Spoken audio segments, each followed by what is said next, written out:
So hello friends, welcome to GATE academy. तो जैसा कि मैंने बताया था कि हम क्या करने वाले हैं, P Y Q series start करने वाले थे आर आर बी जेई 2024 के लिए। आज जो है आपका एपिसोड 1 है। इसमें हम मैकेनिकल इंजीनियरिंग के जितने भी सारे क्वेश्चंस हैं प्रीवियस ईयर में आए हैं उसको देखेंगे, और किस टाइप के क्वेश्चंस आए हैं, किस टाइप के क्वेश्चंस आने वाले हैं, इन सब सारी चीज़ों को भी क्या करेंगे, हम डिस्कस करेंगे। तो देखिए, ये जैसे कि आप जानते हो कि फॉर्म जो है 13 जुलाई 2024 को ओपन हुआ था आरआरबी जेई का, और लास्ट डेट उसका 29 अगस्त है। जो भी फ्रेंड जो है इसका फॉर्म नहीं फिल किए हैं अभी तक, वो फॉर्म फिल कर ले। इसका जो गेट एकेडमी ने इसके लिए जो एक स्पेशल ऑफर लाया है, CBT 1 CBT 2। जैसे कि आपको पता है कि 2 स्टेजेस में इसका एग्जाम होगा।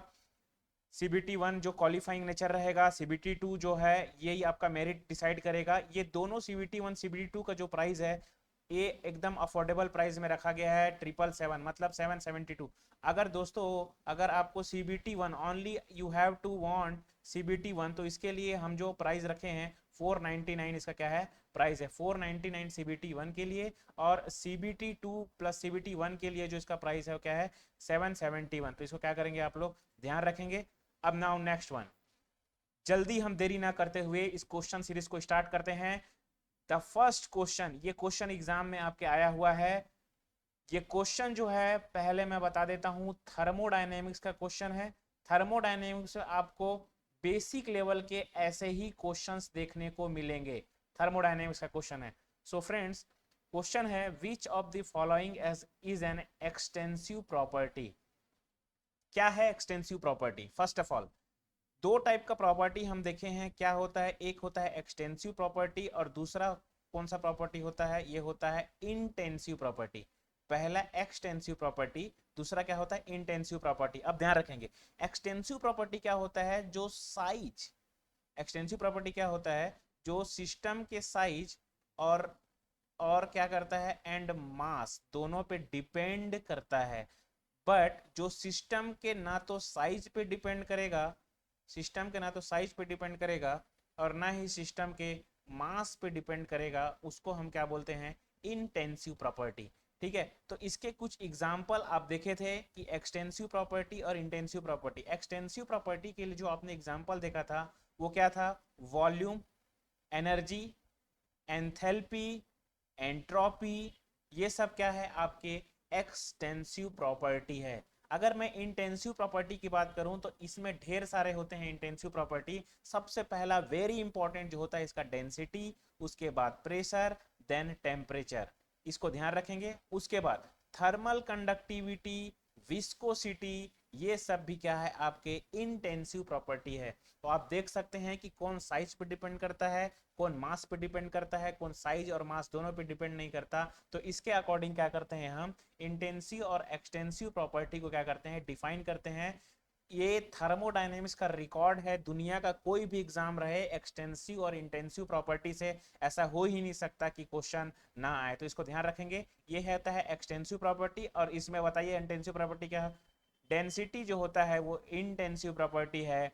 बॉइलिंग पॉइंट जो होता है इंटेंसिव प्रॉपर्टी है। मेल्टिंग पॉइंट जो होता है वो भी क्या है, क्योंकि ये सब क्या है, ये टेम्परेचर है, ये एक टेम्परेचर है, melting point temperature, boiling point temperature, ये टेम्परेचर है। और टेम्परेचर क्या होता है, ये इंटेंसिव प्रॉपर्टी, ये इंटेंसिव प्रॉपर्टी, ये intensive property, and volume is what, extensive property. तो ध्यान रखेंगे, थर्मोडायनेमिक्स से आपको इस टाइप के ही क्वेश्चन दिखेंगे, वॉल्यूम, एक्सटेंसिव और इंटेंसिव प्रॉपर्टी पे। ये आपका पहला क्वेश्चन। आई होप आप इसको समझ गए होंगे। Now the next question. देखिए, क्वेश्चन बनाने से बेहतर है कि कॉन्सेप्ट को समझो, पहला चीज। दूसरा चीज, क्वेश्चन किस फील्ड से आ रहा है वो भी आपको समझना जरूरी है। क्वेश्चन किस फील्ड से आ रहा है वो भी आपको समझना जरूरी है। Now the next question, internal energy. अब देखो क्वेश्चन में क्या होगा, internal energy of a perfect gas depend on, internal energy of perfect gas depend on. Internal energy perfect gas किसके ऊपर डिपेंड करता है, इंटरनल एनर्जी। आप जानते हैं इंटरनल एनर्जी जो होता है is A only, sorry, internal energy is a function of temperature. आप ध्यान से रखना, दो चार चीजें यहां पर बता रहा हूं, उसको याद कर लो। इंटरनल एनर्जी किसका फंक्शन है, टेम्परेचर का।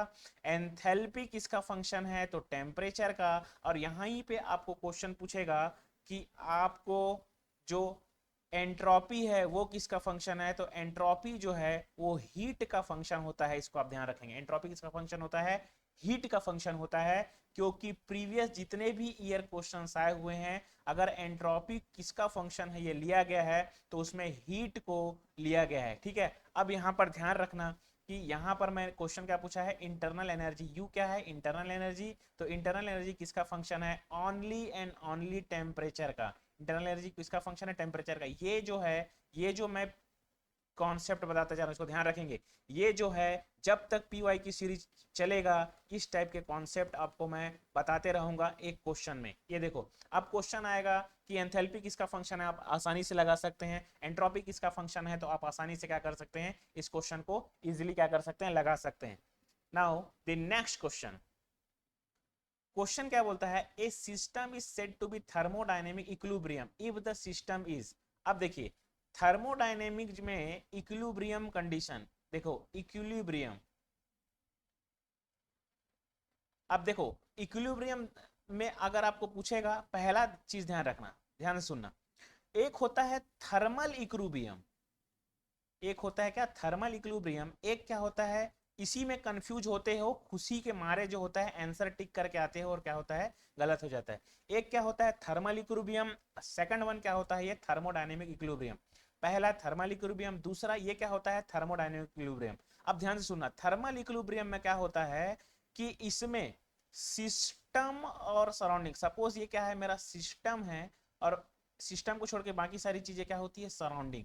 तो सिस्टम और सराउंडिंग के बीच का जो सिस्टम और सराउंडिंग का जो टेम्परेचर होता है वो क्या होगा, T system is equal to क्या होता है टी सराउंडिंग। अगर ये सेम हो जाए तो सिस्टम क्या है, थर्मल इक्विलिब्रियम, मतलब दोनों का टेम्परेचर क्या है, दोनों का टेम्परेचर क्या है, यहाँ पर आपका दोनों का टेम्परेचर क्या है, इक्वल हो गया। अब देखो सिस्टम क्या होता है, सिस्टम क्या होता है, मेरा जिस चीज के ऊपर कंसंट्रेशन रहता है, ध्यान समझना इस चीज को, अगर एक क्लासरूम है, यहाँ पे बहुत सारे स्टूडेंट बैठे हुए हैं, यहाँ पर राधा मोहन श्याम रवि किशन हो, अगर मैडम आती है और ये सपोज इसका नाम रवि है, इसको खड़ा कर देती है, अब इसको रवि के बारे में पूछती है कि रवि बताओ कि तुम कहाँ से आए हो, तुम्हारा नाम क्या है, तुम कहाँ से आए हो, तुम्हारा प्रीवियस ईयर का रिजल्ट क्या है। अगर इसी को टारगेट किया जाए तो जिसको टारगेट किया जाता है उसको सिस्टम बोलते हैं, और सिस्टम को छोड़ के बाकी सारी चीजें, you me everything in the world क्या हो जाता है आपका सराउंडिंग हो जाता है। तो सिस्टम हमारा क्या हो जाएगा, रवि हो गया, और सराउंडिंग क्या हो जाएगा हमारा, ये आउटसाइड की चीजें जितनी भी हो गई सराउंडिंग हो गया, इसको बोलते हैं। अब एक होता है थर्मोडायनेमिक इक्विलिब्रियम। थर्मोडायनेमिक इक्विलिब्रियम में क्या होता है कि सिस्टम, सिस्टम जो है मैकेनिकल इक्विलिब्रियम में भी रहना चाहिए, सिस्टम जो है, सिस्टम जो है मैकेनिकल इक्विलिब्रियम में भी रहना चाहिए, सिस्टम जो है केमिकल इक्विलिब्रियम में भी रहना चाहिए, और सिस्टम जो है थर्मल इक्विलिब्रियम में भी रहना चाहिए। ये थर्मोडायनेमिक्स में तीन टाइप के इक्विलिब्रियम होते हैं।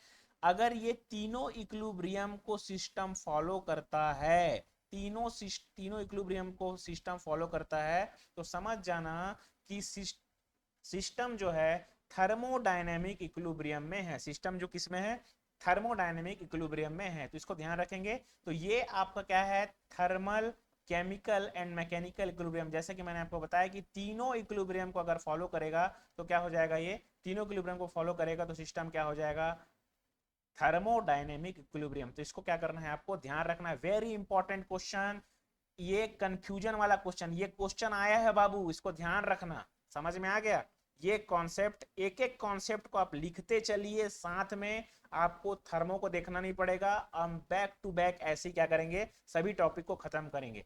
Now the next question is a control volume in a thermodynamic system refer to. अब control volume in a thermodynamic refers to, control volume, अब कंट्रोल वॉल्यूम, ये क्वेश्चन दे दिया है, टफ टाइप का लग रहा है। अब देखो सिस्टम तीन टाइप के होते हैं, पहला सिस्टम होगा आपका ओपन सिस्टम, ओपन सिस्टम, दूसरा क्या होता है आपका क्लोज्ड सिस्टम, ओपन सिस्टम होगा, दूसरा क्लोज सिस्टम, तीसरा क्या हो जाता है इसमें आइसोलेटेड सिस्टम, आइसोलेटेड सिस्टम। अब देखिए ओपन सिस्टम में क्या होगा, सिस्टम, सपोज ये कोई सिस्टम है, सिस्टम और सराउंडिंग के बीच में मास का भी इंटरेक्शन होगा, मतलब मास का भी ट्रांसफर हो सकता है और एनर्जी का भी ट्रांसफर हो सकता है। उसको हम क्या बोलते हैं? Open system. क्लोज सिस्टम किसको बोलते हैं? जिसमें एनर्जी का तो इंटरेक्शन होगा सिस्टम और सराउंडिंग के बीच में, बट मास का इंटरेक्शन नहीं होता। लिख लो इसको कॉपी में। आइसोलेटेड सिस्टम क्या होता है? जिसमें नाइदर एनर्जी और नॉर मास, ये दोनों का क्या होता है? नाइदर एनर्जी नॉर मास। अगर ये दोनों का इंटरेक्शन नहीं होता, समझ जाओ क्या होता है? System isolated system. अब इसी को सिंप्लीफाई करके एक स्टेप नीचे गया है और क्वेश्चन पूछा, ध्यान से ना। ओपन सिस्टम को ही हम क्या बोलते हैं? Control volume. कंट्रोल वॉल्यूम क्यों? क्योंकि मास और एनर्जी का जब इंटरेक्शन होता है तो बाउंड्री एक्सपांसन नहीं होता, ना ही बाउंड्री क्या होता है? कंट्रैक्शन होता है। तो ध्यान रखना, ओपन सिस्टम क्या होता है? इसको बोलते हैं हम लोग कंट्रोल वॉल्यूम। ओपन सिस्टम को हम लोग क्या बोलते हैं? Control volume. और इसी को हम लोग क्या बोलते हैं? Control volume. देन इसको क्या बोलते हैं हम लोग? Fixed volume. Control volume, fixed volume. Now closed system. Closed system को इसको क्या बोलते हैं हम लोग? Fixed mass system. इसको हम लोग क्या बोलते हैं? Fixed mass system. Fixed mass system, या इसी को बोलते हैं क्वांटिटी ऑफ मैटर। क्या बोलते हैं इसको? Quantity of matter. इसको ध्यान रखेंगे। Very important series, very important question, very important series. तो यहां पर हमको क्या पूछा है? Control volume. तो क्या हो जाएगा? Fixed region in space. Control volume को मैं क्या बोलता हूं? Fixed region. तो ये है आपका क्या? Fixed region. मतलब ओपन सिस्टम की यहाँ पे बात किया हुआ है। ठीक है। Now the next question very important. अब देखिए ये क्वेश्चन नंबर पे नहीं जाइएगा। Diesel cycle consist of the following four processes. Diesel cycle कितने? अब डीजल साइकिल क्वेश्चन मतलब ये प्रीवियस ईयर का क्वेश्चन है, जो आईसी इंजन का क्वेश्चन है। प्रीवियस ईयर का क्वेश्चन है जो कितना है? आईसी इंजन का, इंटरनल कंबशन इंजन का क्या है? ये क्वेश्चन है। देखिए तीन टाइप के साइकिल होते हैं। पहला क्या होता है? Auto cycle. पहला साइकिल क्या होता है? Auto cycle. अब ऑटो साइकिल में क्या होता है? देखिए ऑटो साइकिल, ऑटो साइकिल में सबसे पहले क्या होता है? इसमें पेट्रोल यूज होता है, और ये इसमें जो बर्निंग होता है स्पार्क इग्निशन से होता है, स्पार्क प्रोवाइड किया जाता है। और अगर मैं इसका पीवी डायग्राम ड्रॉ करूं तो ये कुछ इस टाइप का बनेगा। इसका अगर मैं पीवी डायग्राम ड्रॉ करूं तो देखिए, इसको छोड़ देते हैं। देखो इसका पीवी डायग्राम ड्रॉ करेंगे तो क्या हो जाएगा? ये कुछ ऐसा बने, ये 1 2 3 4। मतलब ये क्या हो गया? 1 to 2 क्या समझ में आ रहा है हमको? कांस्टेंट वॉल्यूम समझ में आ रहा है।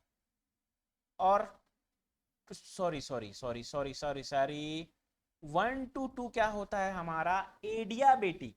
ये क्या होता है हमारा? ये एडियाबेटिक, या इसको क्या बोलते हैं हम लोग? Isentropic process. एडियाबेटिक प्रोसेस या आइसेंट्रोपिक प्रोसेस। रिवर्सिबल एडियाबेटिक या आइसेंट्रोपिक, कंफ्यूज नहीं होगा। 1 to 2 क्या है? रिवर्सिबल एडियाबेटिक, या फिर इसको आइसेंट्रोपिक प्रोसेस बोलते हैं। इसमें क्या होता है हमारा? एंट्रोपी क्या रहेगा? कांस्टेंट रहेगा। नाउ 2 to 3, अब ये 2 से 3 में क्या होगा भैया? ये हमको कांस्टेंट वॉल्यूम प्रोसेस दिख रहा है क्या? सिमिलरली 3 to 4 क्या दिख रहा है? Entropy, constant entropy. और 4 to 1 क्या दिख रहा है हमको? कांस्टेंट वॉल्यूम प्रोसेस दिख रहा है। तो इसको ध्यान रखेंगे। अगर ऑटो साइकिल की बात आए तो क्या होता है? ये दो आइसेंट्रोपिक और दो कांस्टेंट वॉल्यूम। और कांस्टेंट वॉल्यूम प्रोसेस यहां पर लिख रहे हैं, उसको ध्यान रखना।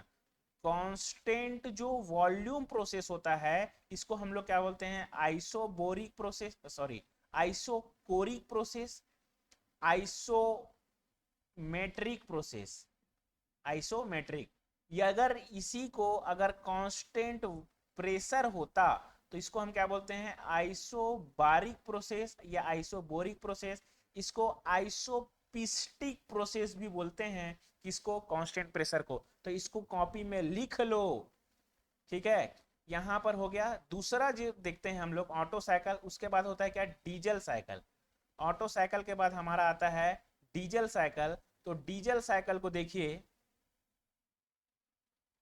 डीजल साइकिल को देखिए। डीजल साइकिल का अगर मैं पीवी डायग्राम ड्रॉ करूं डीजल साइकिल का अगर मैं पी डायग्राम ड्रॉ करूं तो कुछ इस टाइप का डायग्राम होता है, 1 से 2, 2 से 3, 3 से 4 और 4 से 1। अब देखिए डीजल साइकिल जैसे ऑटो साइकिल में क्या होता है, पेट्रोल का यूज होता है, इसको हम लोग क्या बोलते हैं, स्पार्क इग्निशन इंजन। वैसे ही अगर मैं डीजल साइकिल की बात करूं तो इसको डीजल साइकिल को हम लोग क्या बोलते हैं, इसमें जो फ्यूल यूज होता है उसको हम लोग बोलते हैं डीजल, और इसमें जो इग्निशन होगा वो कंप्रेशन इग्निशन होगा। कहने का मतलब क्या होता है, ऑटो साइकिल में एसआई इंजन स्पार्क प्रोवाइड किया जाता है, डीजल साइकिल में स्पार्क प्रोवाइड नहीं किया जाता। इसको आपको क्या करना है, ध्यान रखना है, ठीक है। तो 1 to 2, 2 to 3, 3 to 4। अब 1 to 2 देखिएगा, अब 1 to 2 में क्या होता है, इसको हम लोग सिमिलरली क्या बोलते हैं, इसको क्या बोलते हैं, आइसेंट्रोपिक प्रोसेस, या फिर इसी को रिवर्सिबल एडियाबेटिक प्रोसेस भी बोलते हैं। अगर 2 to 3 की मैं बात करूं तो 2 to 3 यहां पर क्या है हमारा, constant pressure process, constant pressure process. और 3 to 4 अगेन क्या है यहाँ पर, आइसेंट्रोपिक प्रोसेस। और 4 to 1 क्या है हमारा, यहाँ पर आप देखोगे तो 4 to 1 क्या है हमारा, कांस्टेंट वॉल्यूम प्रोसेस। तो अगर हमको पूछ दिया कि डीजल साइकिल कौन से 4 प्रोसेस से बनता है, तो यहाँ पर देखिए मैं बड़े बड़े अक्षरों में लिख रहा हूँ, डीजल साइकिल में 2 आइसेंट्रोपिक प्रोसेस होगा, एक कांस्टेंट प्रेशर प्रोसेस होगा, और एक कौन सा होगा, कांस्टेंट वॉल्यूम प्रोसेस। ठीक है, तो देख लीजिए 2 आइसेंट्रोपिक, 2 ये तो होगा नहीं, आइसेंट्रोपिक एंड 2 कांस्टेंट वॉल्यूम ये भी नहीं होगा, आइसेंट्रोपिक 1 कांस्टेंट वॉल्यूम, इसको ध्यान रखना, sorry 1 constant volume and 1 constant pressure, ये क्या होगा आपका डीजल साइकिल का आंसर। तो डीजल साइकिल ध्यान रखेंगे, इसका आंसर क्या हो जाएगा, ये होगा। ठीक है, तो देखिए अब 2 आइसेंट्रोपिक एंड 2 कांस्टेंट वॉल्यूम, इसमें कंफ्यूज नहीं होना बाबू, इसमें कंफ्यूज नहीं होना। ये क्या है, ये आपका ऑटो साइकिल है, ये कौन सा साइकिल है आपका, ऑटो साइकिल। तो इसको क्या करेंगे आप लोग, ध्यान रखेंगे। Now the next one, internal energy of a perfect gas depend upon. अभी हो गया ये क्वेश्चन, टेम्परेचर, सॉरी इस क्वेश्चन हो चुका था। In a polytropic process if the value n is equal to 1 then the process will be. देखो अब इसको ध्यान से सुनना, ये आप दुनिया जानते हो कि pv to the power n is equal to 1, अगर n की वैल्यू 1 हो गई तो pv to the power is equal to 1, इसको हम लोग क्या बोलते हैं, इसको लिख लो, आइसोथर्मल प्रोसेस बोलते हैं इसको। इस प्रोसेस को हम लोग क्या बोलते हैं, आइसोथर्मल। इस प्रोसेस को हम लोग क्या बोलते हैं, isothermal process.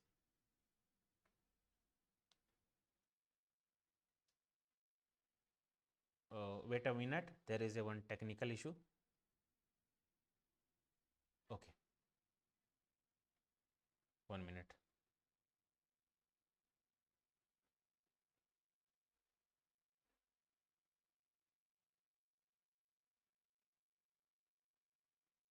Okay, so in a polytropic process pv to the power 1 is equal to, okay, pv to the power 1 is equal to क्या होगा यहाँ पे, सॉरी ये हो गया था, ये क्वेश्चन हो गया था, pv to the power n is equal to क्या होगा, व्हाट 1। तो pv टू द पावर 1 को क्या बोलते हैं हम लोग, आइसोथर्मल। ये क्या हो जाएगा हमारा, आइसोथर्मल प्रोसेस। उसके बाद pv टू दी पावर, अगर n की वैल्यू गामा हो गई तो pv to the power gamma is equal to क्या हो जाएगा, sorry pv to the power n is equal to क्या होता है, ये c होता है कांस्टेंट। इसको मैं 1 लिख दी, यहाँ पर कांस्टेंट को मैं 1 अज्यूम किया था, तो आप पजल्ड नहीं होएगा, इसको कांस्टेंट ही रखिए। तो pv to the power gamma is equal to c होगा। तो यहाँ पर इस प्रोसेस को हम लोग क्या बोलते हैं, इसको प्रोसेस को हम लोग बोलते हैं एडियाबेटिक प्रोसेस। प्रोसेस को हम लोग क्या बोलते हैं, एडियाबेटिक प्रोसेस। अगर n की वैल्यू, ठीक है, n की वैल्यू n ही रह गई तो क्या हो जाएगा, इसको पॉलीट्रोपिक प्रोसेस बोलते हैं। n की वैल्यू अगर 0 हो गई तो pv to the power 0 is equal to 1 होगा। तो pv इज इक्वल टू क्या हो जाएगा, 1 हो जाएगा यहाँ पे। तो इस प्रोसेस को क्या बोलते हैं हम लोग, कांस्टेंट प्रेशर। इस प्रोसेस को हम लोग क्या बोलते हैं, कांस्टेंट प्रेशर प्रोसेस बोलेंगे। अगर n की वैल्यू इनफाइनाइट हो गई तो pv टू द पावर क्या हो जाएगा, इनफाइनाइट इज इक्वल टू 1, तो इनफाइनाइट हो गई तो v इज इक्वल टू क्या हो जाएगा, ये कांस्टेंट। इस प्रोसेस को हम लोग क्या बोलते हैं, कांस्टेंट वॉल्यूम प्रोसेस। और कांस्टेंट वॉल्यूम प्रोसेस को प्रीवियसली मैंने बताया था क्या, कि इसको हम लोग क्या बोलते हैं, कांस्टेंट वॉल्यूम प्रोसेस को हम लोग प्रीवियसली क्या बोलते हैं, constant isochoric process, then isometric process. But constant pressure process को हम लोग क्या बोलते हैं, आइसोपेस्टिक प्रोसेस, ठीक है। और इसको हम लोग क्या बोलते हैं, आइसोबोरिक प्रोसेस। तो इस चीज को ध्यान रखना, अगर पॉलीट्रॉपिक n की वैल्यू 1 हो गई तो प्रोसेस क्या हो जाएगा, यहाँ पे एडियाबेटिक नहीं होगा, इरिवर्सिबल नहीं होगा, आइसोथर्मल ये होगा। ओके, तो ये हो गया आपका क्या, n is equal to 1 polytropic process के लिए, ठीक है। तो इस सीरीज को क्या करते हैं, इस सीरीज का एक लास्ट क्वेश्चन है ये। नेक्स्ट क्लास, कल की क्लास में हम क्या देखेंगे, इसके आगे की क्वेश्चन देखेंगे। तो आज के क्लास के लिए इतना ही करते हैं। Thank you very much. Okay, bye bye.